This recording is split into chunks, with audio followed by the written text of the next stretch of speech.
নমস্কার বন্ধুরা, তোমরা সবাই কেমন আছো? আশা করি সকলে খুবই ভালো আছো। পম্পা সিম্পল কুকে সবাইকে স্বাগত। আজকে আমি তোমাদের সঙ্গে খুবই সহজ উপায়ে বাড়িতেই কিশমিশ বানানোর পদ্ধতি শেয়ার করব। তো তোমরা ভিডিওটা দেখো, তাহলে কিন্তু তোমরাও খুব সহজে বাড়িতেই কিশমিশটা বানিয়ে ফেলতে পারবে। আর এখন তো বাজারে আঙ্গুরের দাম খুবই কম। বাড়িতে আঙ্গুর কিনে তোমরা এইভাবে যদি কিশমিশ বানিয়ে রাখো, তাহলে সারা বছরের জন্য কিশমিশের জন্য আর ভাবতে হবে না। যে কোনো কিছু রান্নাতে আমরা যখন কিশমিশটা ব্যবহার করি, তখন কিন্তু হাতের কাছে থাকলে আমরা কিশমিশটা অনায়াসে ব্যবহার করতে পারবো। শুধু রান্নার কাজে না, আমরা পায়েসে কিংবা শুধু কিশমিশ খেতে ভালোবাসি, বাচ্চাদেরকেও দিয়ে থাকি, বড়রাও খাই। তো কিশমিশটা এইভাবে আমরা বাড়িতে পরিষ্কার পরিচ্ছন্নভাবে যদি বানিয়ে রাখি, সেটা কিন্তু খুবই ভালো হয়। তাহলে চলো কিভাবে আমি সহজ পদ্ধতিতে কিশমিশটা বানিয়েছি তোমাদের সঙ্গে ঝটপট শেয়ার করে ফেলি। একদম বাজারের মতোই কিশমিশ হয় দেখতে এবং খেতে একইভাবেই। তো তোমরা ভিডিওটা পুরোপুরি দেখো, আমার এটাই অনুরোধ রইল। আর ভিডিওটা একটা লাইক দিয়ে দিবে বন্ধুরা, তোমাদের একটা লাইক আমার নতুন ভিডিও বানাতে উৎসাহ জাগায়। প্রথমেই আমি নিয়ে নিয়েছি আঙ্গুর। আর আঙ্গুরগুলো দেখো কতটা তাজা আর ফ্রেশ পুরো, আর ভীষণই মিষ্টি। যখনই আঙ্গুর কিনতে হবে, আঙ্গুরগুলো একটু লম্বা দেখে এইভাবে আনলে কি হয়, আঙ্গুরগুলো মিষ্টি হয় আর পাকা হয়। আর এই আমি যে আজকে কিশমিশটা বানাবো, কিশমিশটা বানানোর জন্য মিষ্টি আঙ্গুর কিন্তু খুবই জরুরি। একটু বাজার থেকে আঙ্গুর দেখে টেস্ট করেই আনতে হয়, না হলে কিন্তু কিশমিশগুলো টক লাগে খেতে। এবার আঙ্গুরগুলোকে এখানে আমি নিয়ে নিয়েছি 1 কিলো আঙ্গুর। আঙ্গুরগুলোকে এবার আমি ধুয়ে নেব পরিষ্কার জলে। তো ভালো করে আমি এখানে ধুয়ে নেব। আর তোমরা চেষ্টা করবে এইভাবে আঙুরটা গোছা অবস্থায় জলের মধ্যে দিয়ে ধুয়ে নিতে। অনেক সময় কি হয়, পুরো আঙুরগুলো খুলে নিয়ে জলে ধুতে গেলে অনেক সময় মাথার কাছে এই যে আঙুরের যে এই অংশটা আমি যখন ছিঁড়তে যাচ্ছি, অনেক সময় কি হয় এর ভেতরে জল ঢুকে যায়। তো এমনি খোলা অবস্থায় ধুতে গেলে জল ঢুকে যাবে। সেই জন্য কিন্তু একটু চেষ্টা করবে এইভাবে গোছা আঙুর জলের মধ্যে ভালো করে ধুয়ে নেওয়ার। প্রয়োজনে 2 থেকে 3 বার জল পাল্টে ধুয়ে নিতে হবে। তো আমি ভালো করেই জল পাল্টে 2 বার মতো ধুয়ে নেব। তো বন্ধুরা দেখো, ভালো করেই আমি কিন্তু ধুয়ে নিয়েছি। তারপরে একটা এইভাবে প্লাস্টিক ঝুড়ির মধ্যে আমি আঙ্গুরগুলো জল ঝরানোর জন্য রেখে দিয়েছি। ভালোভাবে এতে জলটা ঝরে যাবে। তারপরেই দেখো আমি এক একটা করে আঙ্গুর এইভাবে ছাড়িয়ে নেব। আর সব সময়ের জন্য এটা খেয়াল রাখতে হবে, যখনই কিশমিশ বানানোর হয় ওয়েদারটা ভালোভাবে দেখেই বানাতে হবে। খুবই চড়া রোদ দরকার। চড়া রোদ না থাকলে কিন্তু একদম আঙ্গুর থেকে কিশমিশ ভালো হবে না, নষ্ট হয়ে যাবে। তো আগে জরুরি ওয়েদারটা ভালোভাবে দেখা। ওয়েদার ভালো দেখেই কিশমিশ বানিয়ে নিতে হবে।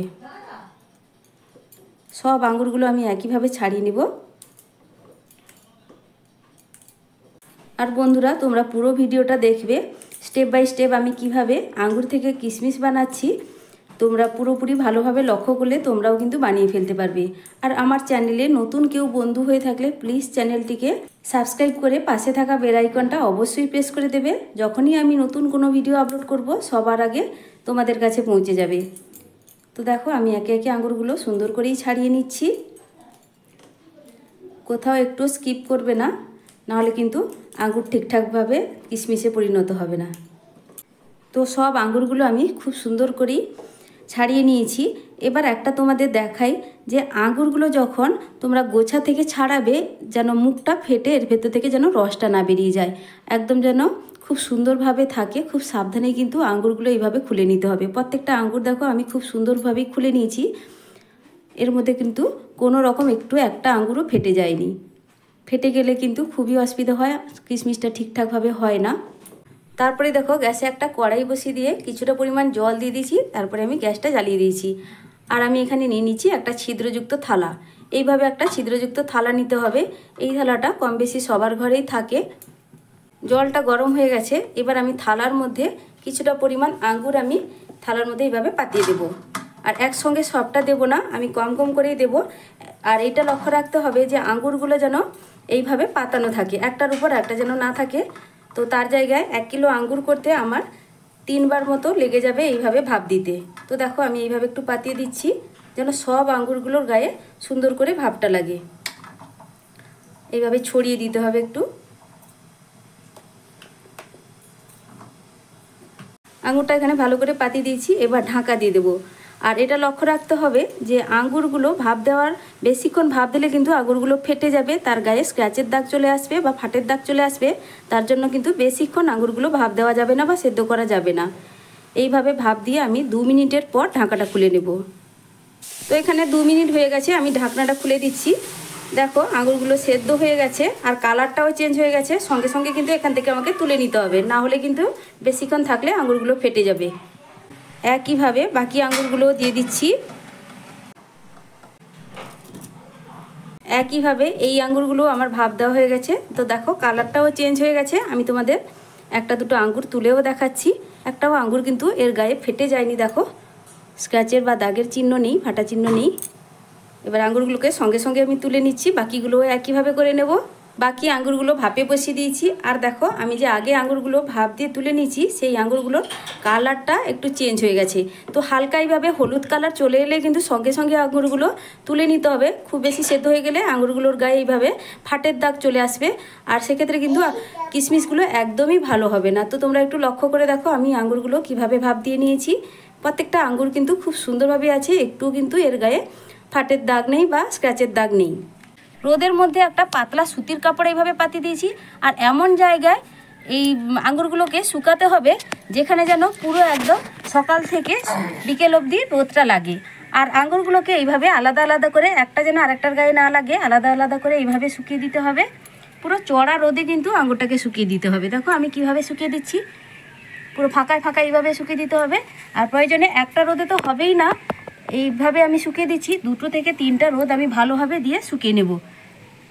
তো দেখো খুব সুন্দর করে আমি এইভাবে একটা একটা করে পাতিয়ে দিলাম। তো বিকেলবেলা ছাদের উপর আমি আবারও চলে এলাম। আর আমি তোমাদের দেখাই, এবার দেখো আঙ্গুরগুলো কিন্তু পুরোপুরি শুকিয়ে যায়নি, পুরোপুরি কিশমিশে পরিণত হয়নি। তো ওপরের দিকটা এইভাবে একটু শুকনো শুকনো ভাব চলে এসছে, কিন্তু এখনও নরম আছে। তো আমার মনে হচ্ছে রোদটা আরও একটা ভালোভাবে রোদ খাওয়াতে হবে। যদি রোদ একদিনের রোদে না হয়, আরও আমি পরপর 2 দিন রোদে দিয়ে দেবো। আর এইভাবে আঙ্গুরগুলো একটু শুকিয়ে যেতে মনে হচ্ছে না যে কিশমিশের মতো প্রায় হয়ে এসছে, দেখতে ভীষণই ভালো লাগছে, তাই না? আরও যখন পুরোপুরি শুকিয়ে যাবে আরও দেখতে খুবই ভালো লাগবে। তো আমি ভালোভাবে শুকিয়ে নেওয়ার পর তোমাদের কাছে আবারও ফিরে আসছি। তো দেখো বন্ধুরা, টানা 3 দিন কিশমিশগুলোকে আমি রোদে শুকিয়ে নিয়েছি আর খুব সুন্দরভাবেই শুকিয়ে গেছে। আমি এবার কিশমিশগুলোকে তুলে নেব একটা প্লেটের মধ্যে। আর কিশমিশগুলো দেখো পুরো বাজারের কেনা কিশমিশের মতো দেখতে লাগছে। আর যেহেতু আঙ্গুরগুলো খুব বড় সাইজের ছিল, সেই জন্য কিন্তু কিশমিশগুলোও দেখো কত বড় হয়েছে। এবার কিশমিশগুলোকে আমি একটা প্লেটের মধ্যে তুলে নিচ্ছি। আর এগুলোকে আমি কিন্তু রেখে দেব একটা কৌটোর মধ্যে ভরে। তো কিশমিশগুলো কৌটোর মধ্যে রাখার আগে কিন্তু ভালো করে এইভাবে শুকিয়ে নিতে হবে। তো প্রয়োজনে যদি আরও রোদের প্রয়োজন হয়, ভালো করে আবারও রোদে দিয়ে কিশমিশগুলোকে ভরে নিতে হবে। তো এবার এটাকে আমি সংগ্রহ করে রেখে দিচ্ছি কৌটোতে ভরে। আমার প্রয়োজন মতো আমি এখানে ব্যবহার করব যখনই আমার প্রয়োজন হবে রান্নায়। তো তোমরাও এইভাবে ব্যবহার করবে। আর রেখে দেওয়ার আগে কিন্তু বন্ধুরা ভালো করে ঢাকনাটা লাগিয়ে দেবে। আর মাঝে মাঝে কিন্তু একবার করে রোদে দিয়ে দিবে, তাতে কিশমিশগুলো অনেক দিন পর্যন্ত খুব ভালো থাকে। প্রায় সারা বছরই কিশমিশগুলো ভালো থাকে। তো কিশমিশটা আমার একদমই রেডি। আমি এবার কিন্তু এটাকে কৌটোয় ভরে রেখে দেব আর ভালো করে ঢাকনাটা লাগিয়ে দেব। আমার এই কিশমিশ বানানোর পদ্ধতিটা তোমাদের কেমন লাগলো বন্ধুরা অবশ্যই কমেন্ট করে জানাবে।